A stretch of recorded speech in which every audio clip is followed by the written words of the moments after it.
100円ください。お金いるの? Oke, selamat datang kembali di channel Shiro 101. Saya doakan semoga kalian tetap dalam keadaan sehat. Di video kali ini kita masih bakal ngelanjutin tentang pembahasan light novel Mahoka volume ke-21 dan sekarang kita udah masuk ke video part keempat. Dan seperti biasa, sebelum kita lanjut ke inti video, kita akan sedikit recall dulu apa-apa aja yang udah terjadi di video kemarin sebagai pengingat buat kalian yang lupa. Nah, di video kemarin kita udah ngebahas tentang banyak hal ya. Mulai dari gagalnya usaha si Saburo buat nguping, terus ada juga pembahasan tentang persiapan Tatsuya buat kompetisi tesis, dan yang terpenting kemarin kita juga udah ngebahas perihal Batalion Sir 101 yang mulai bersikap dingin terhadap Tatsuya. Untuk alasan-alasan kenapa Batalion Sir 101 mulai bersifat dingin ke Tatsuya, kalian bisa cek sendirilah di video pembahasan kemarin. Oke, setelah kita beres recall, sekarang kita bakal langsung menuju ke pembahasan inti. Di video kemarin tuh, kalau gak salah, kita ini berhenti di momen pas Tatsuya dan para anggota OSIS lainnya sedang istirahat makan siang di ruang OSIS.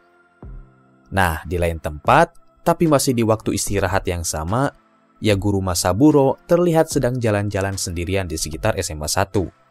Saburo saat itu lagi gak bareng sama Shina karena Shina sedang berada di ruang OSIS.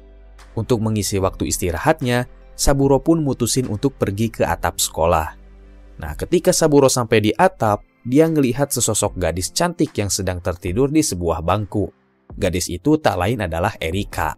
Saburo tahu bahwa gadis yang sedang tidur di bangku itu adalah Chiba Erika, yang terkenal sebagai seorang pendekar pedang dari klan Chiba.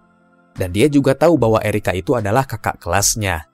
Nah, saat ngelihat Erika tidur, awalnya Saburo pengen ngebangunin Erika supaya Erika gak masuk angin.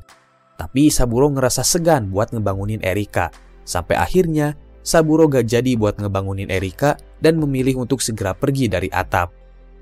Tapi pas si Saburo mau pergi, Erika yang saat itu emang lagi gak bener-bener tidur, langsung bangun dan manggil Saburo supaya gak pergi dulu.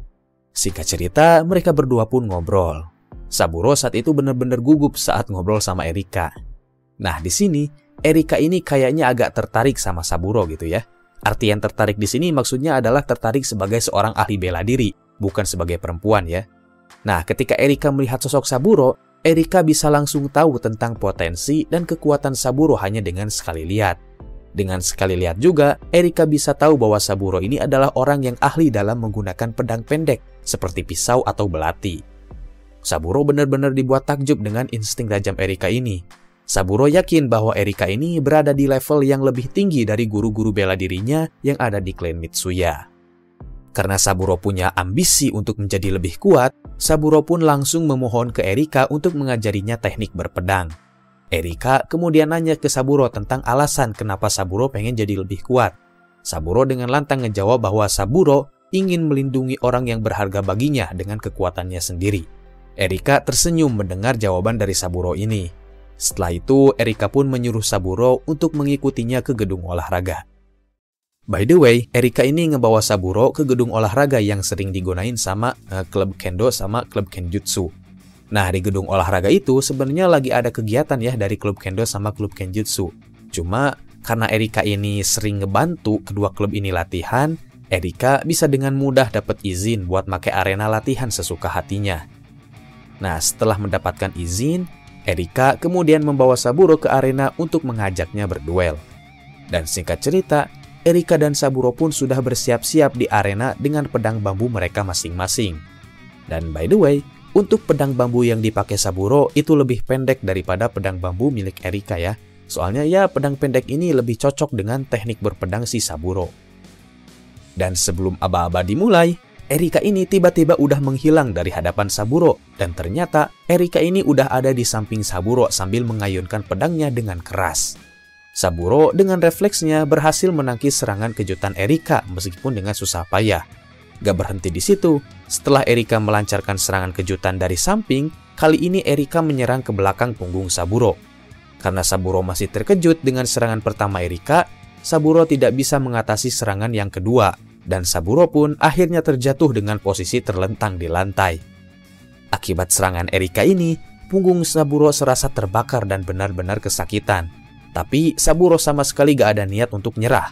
dan dia masih berusaha untuk memaksakan diri. Kalau dilihat-lihat dari adegan ini, si Saburo ini karakternya lumayan persis kayak si Deku dari Boku no Hero Academia ya.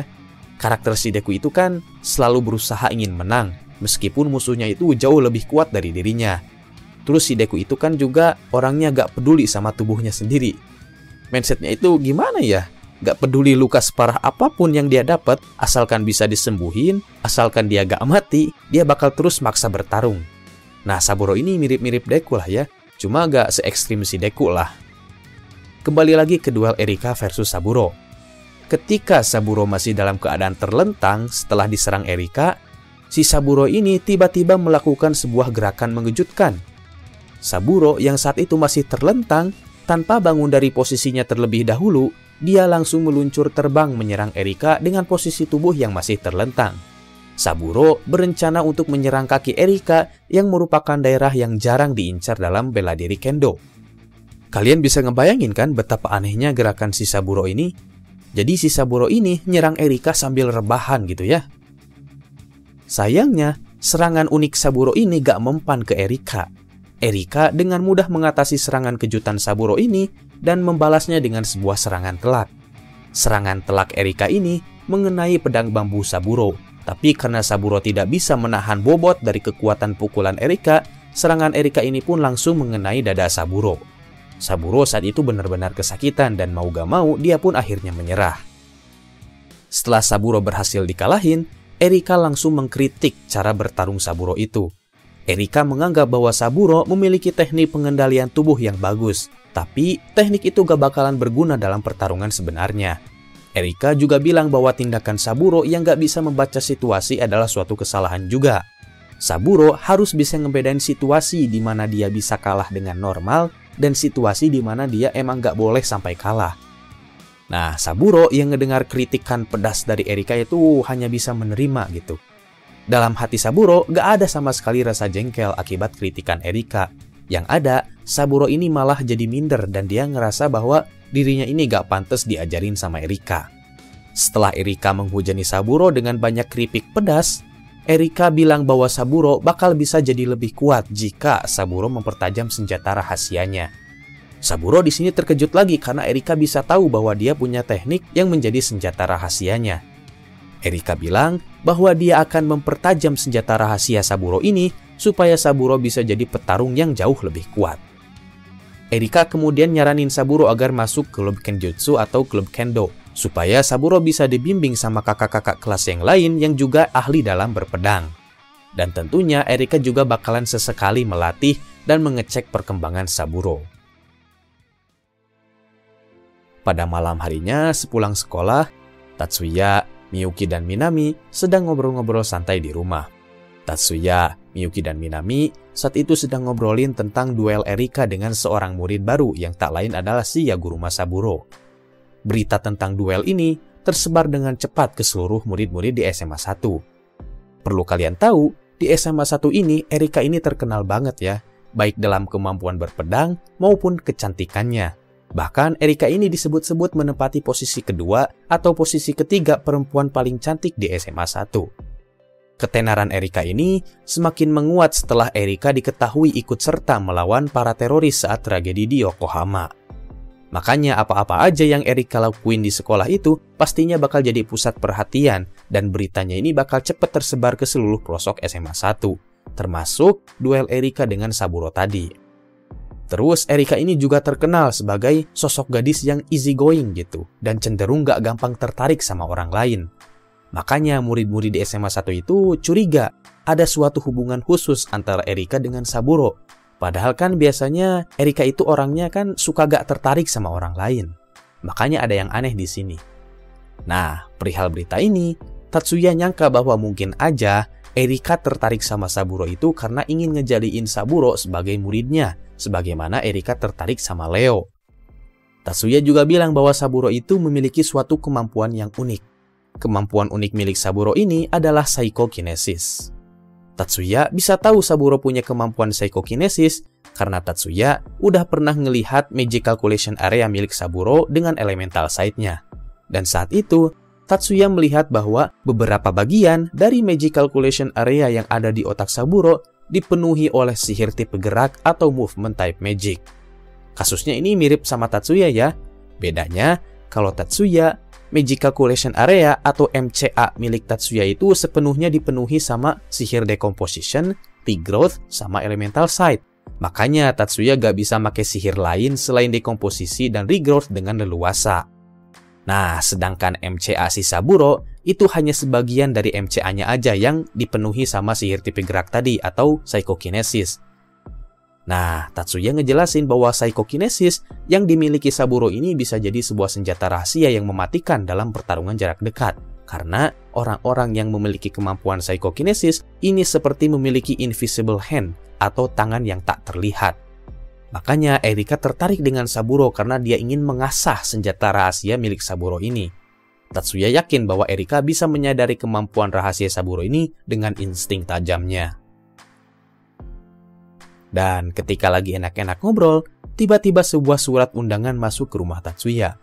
Minami dengan sigap langsung mengambil surat itu dan langsung dikasih ke Tatsuya.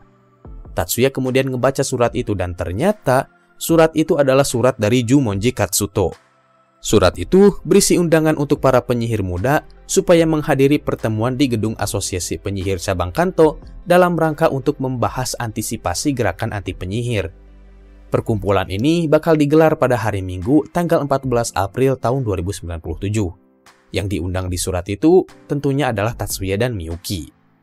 Miyuki yang ikut ngebaca undangan itu ngerasa curiga ada sesuatu yang aneh di balik acara perkumpulan itu. Miyuki berpendapat bahwa Katsuto itu bukan tipe orang yang biasa mengajak orang untuk mengadakan pertemuan. Miyuki nyangka ada suatu konspirasi di balik pertemuan ini. Tatsuya ngerasa lucu sekaligus ketawa kecil sama tingkah laku Miyuki yang kayak udah terpengaruhi sama teori-teori konspirasi. Tatsuya kemudian nenangin Miyuki bahwa kemungkinan besar gak bakalan terjadi apa-apa di acara pertemuan itu. Tapi Tatsuya juga setuju sama pendapat Miyuki bahwa Katsuto itu bukan tipe orang yang biasa menginisialisasi adanya pertemuan. Tatsuya sempat curiga bahwa acara pertemuan ini adalah akal-akalan dari klan Saengusa. Tapi yang Tatsuya tahu, ketua klan Saengusa yaitu Saengusa Koichi gak bakalan ngelakuin konspirasi dengan metode seperti ini, dengan metode pertemuan gitu ya. Jadi Tatsuya juga bingung gitu siapa dalang di balik pertemuan ini. Nah, demi menjaga keamanan Miyuki, Tatsuya bakal berangkat sendiri sebagai perwakilan dari klan Yotsuba, sedangkan Miyuki akan tinggal di rumah aja. Setelah Tatsuya dan kawan-kawan selesai ngobrol, Tatsuya ngirim pesan ke Yotsuba Maya untuk meminta izin perihal undangan dari Katsuto ini. Maya kemudian membalas surat Tatsuya pada pagi harinya. Maya mengizinkan Tatsuya untuk pergi ke acara perkumpulan itu. Terus, Maya juga ngasih tahu ke Tatsuya bahwa Tatsuya gak perlu repot-repot harus minta izin ke Maya lagi untuk masalah-masalah yang gak darurat gitu. Jadi untuk kedepannya, Tatsuya bisa langsung ngambil keputusan sendiri tanpa harus nunggu izin dari Maya. Selain itu, Maya ingin memberikan kebebasan untuk Tatsuya untuk bertindak mandiri, mengingat Tatsuya ini udah punya posisi yang kuat di klan Yotsuba. Keesokan paginya, seperti biasa sebelum berangkat sekolah, Tatsuya pergi ke kuil Kyuchoji untuk berlatih dengan Yakumo. Tatsuya masih rajin berlatih dengan Yakumo bahkan setelah dia resmi diakui sebagai orang dari klan Yotsuba. Dan perkembangan Tatsuya saat ini bisa dibilang udah lumayan pesat. Kalau dulu ketika latihan, Tatsuya itu hampir gak pernah menang dari Yakumo. Tapi kalau sekarang, persentase Tatsuya menang dari Yakumo ini udah hampir mencapai 50%. Tapi meskipun gitu, Tatsuya gak nganggap dirinya lebih hebat dari Yakumo. Karena Yakumo punya banyak kelebihan-kelebihan yang gak Tatsuya miliki. Memang, Tatsuya punya kekuatan sihir yang super kuat. Tapi kalau soal pengintaian, pengumpulan informasi, dan juga teknik bertarung, Yakumo sudah dipastikan lebih kuat dari Tatsuya. Singkat cerita, setelah selesai latihan, Tatsuya berniat segera pulang untuk siap-siap sekolah. Tapi sebelum Tatsuya pergi, Yakumo manggil Tatsuya untuk ngobrol sebentar. Sebelum memulai obrolan, Yakumo mengaktifkan sihir penghalang supaya tidak ada orang lain yang bisa mendengar obrolan mereka. Yakumo memulai obrolan dengan pertanyaan, apakah Tatsuya akan hadir memenuhi undangan dari Katsuto?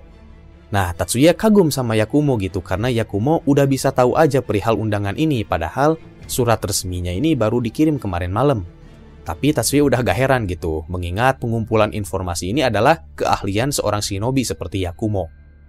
Kemudian Tatsuya ngejawab bahwa dia akan menghadiri undangan itu, tapi dia berencana untuk pergi sendiri dan gak ngebawa Miyuki ke pertemuan. Yakumo kemudian ngebalas lagi bahwa tindakan Tatsuya untuk tidak membawa Miyuki itu adalah tindakan yang tepat. Nah, Tatsuya di sini mulai sadar bahwa maksud dari obrolan Yakumo kali ini adalah untuk memperingatkan Tatsuya akan bahaya sesuatu. Tatsuya nanya lagi ke Yakumo, apakah bakal ada serangan teroris atau hal-hal berbahaya lainnya ketika pertemuan berlangsung? Yakumo ngejawab bahwa gak bakal ada serangan atau bahaya apapun selama pertemuan berlangsung. Tapi Yakumo memperkirakan bahwa sesuatu yang berbahaya ini kemungkinan besar bakal terjadi setelah acara perkumpulan itu selesai digelar. Yakumo ngejelasin bahwa bahaya yang dia maksud itu kemungkinan besar akan berupa serangan tidak langsung. Maksudnya serangan tidak langsung itu adalah serangan yang bukan serangan fisik ya. Contohnya serangan langsung itu kayak serangan bom, serbuan teroris, dan lain sebagainya. Itu termasuk serangan langsung. Nah, sedangkan serangan tidak langsung itu contohnya seperti bullying atau bulian, pengucilan, pendesakan, dan lain sebagainya. Nah, setelah itu Tatsuya berterima kasih atas peringatan dari Yakumo ini, dan Tatsuya akan benar-benar mencoba untuk hati-hati. Nah, sebelum Tatsuya pergi lagi, Yakumo tiba-tiba ngasih sebuah nasihat ke Tatsuya. Nasihat Yakumo ke Tatsuya ini berisi bahwa Tatsuya harus berhati-hati dengan masyarakat atau society. Karena masyarakat itu ibarat seekor monster yang memang tidak punya cakar dan tidak punya taring. Tapi masyarakat ini mampu mengoyak-ngoyak dan menghancurkan kehidupan seseorang dengan mudah. Tatsuya paham makna literal dari nasihat yang Yakumo katakan. Tapi Tatsuya masih bingung gitu tentang alasan kenapa Yakumo ngasih nasihat ini sebagai peringatan gitu. Meskipun Tatsuya belum mengerti maksud dibalik nasihat Yakumo ini, Tatsuya tahu bahwa bahaya besar yang dikatakan Yakumo itu akan benar-benar terjadi. Oke, sekian dulu untuk video kali ini. Sekarang kita akan masuk ke sesi Saweria. Yang pertama ada dari Muhammad Ragil. Selamat malam bang, gue berharap semoga channel lu makin berkembang. Katanya Fujibayashi bakal join ke Yotsuba ya? Oke, makasih banyak bro buat sawerannya. Dan maaf spoiler ya, singkat cerita, ya. Kyoko bakal keluar dari Batalion Sir 101, kemudian dia bakal join ke klan Yotsuba. Next, ada dari Juragan 87. Bang, kira-kira di volume berapa ya Tatsuya versus Jumonji? Oke, makasih banyak bro udah setia nyawer ya. Untuk duel Tatsuya versus Katsuto, kalau gak salah itu bakal terjadi di volume 23, di bagian-bagian akhir kalau gak salah ya. Next, ada lagi dari Zul. Semangat ya Min, salah satu anime favoritku. Siap bro, dan makasih banyak buat sawerannya. Next lagi ada dari Agito. Buat first 10k dulu ya bang, hehehehe. Semangat terus bikin videonya. Siap bro, doain aja supaya bisa terus semangat. Dan makasih banyak juga buat sawerannya. Dan terakhir ada dari penyawer setia Isnain. Min, episode 13 Mahoka season 2 itu ori kan ya? Ya, berarti fix tambah genre supernatural kalau Miyuki sampai mati nih. Wak. Well, Mahoka ini emang ada sih genre supernaturalnya. Dulu kan pernah saya sebutin gitu di volume berapa ya? Gak tahu video volume 14, volume 15 atau 16 ya. Saya itu di sana pernah nyebut bahwa di Mahoka Universe ini ada juga unsur-unsur dari metafisika atau supernatural. Contohnya itu kayak kasusnya si hantunya si Zogongjin gitu kan. Itu juga termasuk hal-hal yang berbau supernatural dan metafisika. Dan satu lagi masih dari Isnain. Oh iya, buat ngemil kalau ngedit Min. By the way, udah coba ngitung daya hasil konversi Tokyo Offshore Tower gak Min? Belum sih, tapi bisa dibayangin lah ya kalau misalkan itu gedung Tokyo Offshore dikonversi jadi energi sama sihir material burst, pastinya udah hancur total bumi kayaknya. Udah gak kebayang itu ya. Nantilah bakal saya coba-coba ukur, siapa tahu bisa dibikin konten ya kan. Oh iya, by the way, makasih banyak bro buat sawerannya. Oke, segitu dulu untuk sesi Saweria. Buat kalian-kalian yang pengen ikut nyawer juga, bisa langsung cus ke link yang udah saya sediain di deskripsi atau di kolom komentar. Sekali lagi terima kasih banyak buat kalian-kalian yang udah nyawer dan kalian-kalian juga yang udah setia menonton video ini sampai habis. Sekian untuk video kali ini dan sampai jumpa di video berikutnya.